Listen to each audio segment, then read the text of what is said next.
Mark from Mississippi is calling into the show. Mark, you are live on Truth Wanted. What's up? Not much. Thanks for taking my call. I've spoken to each of you on Talk Heathen over the last month. I don't know if you remember the conversation. Dan, I talked to you about the abortion issue. And yes.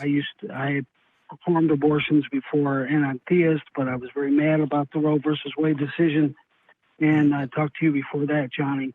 But I'm kind of heading into a deconversion situation, which you all, I think, was predicted. But I've been arguing about the post-mortem appearances of Jesus to Paul and to the apostles and to various characters, 500. And I realized that that's very similar to some of the vampire legends that are out there. People describe their loved ones coming back to them after they've died of something like tuberculosis. And then they exhume these bodies and they find that they're not fully decomposed, and they conclude that it's a vampire, and they drive a stake through the heart. And I realized that's very similar testimony. And I started life. I haven't heard anybody on the atheist side of it bring that up. I just kind of decided that was true from my own thoughts. That's interesting. Have you heard anybody else say that? I don't know about vampires, but like you do bring up a good point. Like, Christianity is not unique in its post resurrection stories. And the one that I go to is the Source cult. That's the most modern example that I think about. Johnny had a look on his face. Sounds good. You might not be familiar with this. I'm not. Yeah, it's there's a great documentary on it on Netflix called The Source. It was kind of a thing of its time. It was really popular in the 70s. Even Saturday Night Live and stuff was talking about it. Like the peak of the popularity, they ran a restaurant out in LA, I believe it was, and basically got their cult members through that way, and then eventually escaped to South America where they live their lives. And their leader, I believe, died in a paragliding accident. And their followers afterwards have claimed that they've seen their leader appear. And their stories are a bit different in how they've seen their appearances, but that's a modern example you can look at. That's obviously much more well documented in terms of interviews with people and getting people's accounts than you can possibly compare with the Bible, specifically with the gospel stories, right? If you're talking about the gospel stories, again, we're talking about stories that were written in at least 70 AD, Jesus dying, of course, around 30 AD. So we're talking about 40 years after the events happened. And more likely than not, I'm 99% sure on this, that the gospel writers themselves were not the people that were written, were not the names that are attributed to on the gospels. Most scholars agree with that consensus that these were kind of put afterwards. Matthew, Mark, Luke, and John didn't actually write Matthew, Mark, Luke, and John for the most part, right?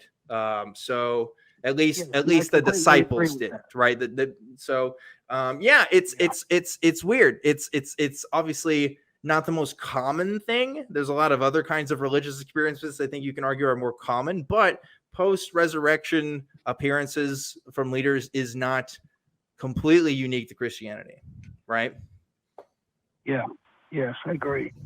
I've been transitioning for 20, 30 years. I mean, I started life Church of Christ, which is very conservative, and now I've gone to a more liberal Church of Christ. I call it Church of Christ Light. And now I think I'm emerging from a Christaholic to a social Christian, where I'm just doing it because it's the expedient thing to do here in Mississippi, but I'm not as fanatical about it. So that's kind of where I'm at with it now. And by the way, Mark, I do Ghost Hunter. I heard your show from last week. Oh, shit. I did that too. We love our ghost hunters on this program. But yeah, Mark, I'll say some stuff and then I'll let Johnny talk. What you're talking about, I'm sure, as you've come to realize, is not unique to you either. This idea of going to church because that's what everyone else is doing. That was me a couple years ago. I was still going to church stuff and hanging out at the Atheist Community of Austin sometimes. This was before I started Truth Wanted. But that's because all of my friends went to church. And even though I stopped having as active of a belief, it was just the thing that made sense to me. Eventually, I figured out that the people I surrounded myself with could not come to a consensus that I came to when it came to particular issues One in particular was gay marriage. I've told this story before, but basically I found out the church that I went to had a speaker that was running gay conversion therapy camps, and I spoke out against this, and basically they didn't like that, so I left because I realized, you know what, I can't convince everybody in this group at once, but I ended up having some conversations with people I think were meaningful. But the point is, the institutions that the church has given us is that of a social function, not just, again, philosophical premises that we accept, but also a community function that makes it even harder for people to leave, right? Even harder for people to leave. There's a reason why you've seen atheism coincide with the rise of internet usage. And it's because people can find other people, like-minded people that don't live next door to them, but may live 100 miles away, who are having the exact kinds of experiences with them, and they can relate. And that's probably how you found us, Mark. You wouldn't have known about us if it wasn't for the internet. So there you go. Yeah, Mark, that's true. right. That's right. Well, yeah, I love Mark, what you guys do. I listen to you every day. So, Mark, yeah, I don't want to know exactly where you are in Mississippi, so never mind that question. But you'd be surprised that there may be groups of non-believers who are in your community. A thing you might do, and we've talked about this before on different shows, is rather than seeking out an atheist or agnostic group or whatever you want to call it, find a group that is not religion centric, that's very active, that does something that you believe in, right? Maybe hiking, picking up litter, helping people out, that doesn't have a religious or an anti-religious component. We talked about this the other day on Talk Heathen, where there are thousands of secular groups out there. Every group that doesn't have a religious component to it is almost by default a secular group, right? I can go join the people that keep the Lady Bird Johnson Lake running trail clean. That's, de facto a secular group. Now, there may be religious people who go and do that, but they're all dedicating themselves to keeping the running trail clean. And that's great.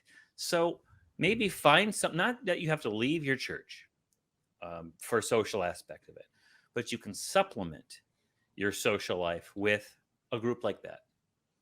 And then maybe when you realize you're not hanging on just because of the social aspect, you might decide that you just put more energy and effort into finding other groups like that. The Atheist Community of Austin is getting back to it. But, COVID did a number on a lot of stuff, including human beings. But it did a number on our meeting each other. And we're working on getting folks back in the studio to hang out and have fun. But you don't have to. You're not in Austin, Mark. You're in Mississippi. I wish I was. Well, I'm up in Tupelo, birthplace of Elvis. Yes, right. That's right. I know Tupelo, but there's other areas. There's universities are a great place where there's a lot of cool things happening. But again, like public service, it sounds like work. Like, oh, I already do a job. Or maybe you can't get out of the house. I don't know. You might have some limitations. You might be taking care of someone or yourself that would prevent you from getting out and joining people in public. Dan said it. The internet is how you found us. Well, there are groups that meet virtually.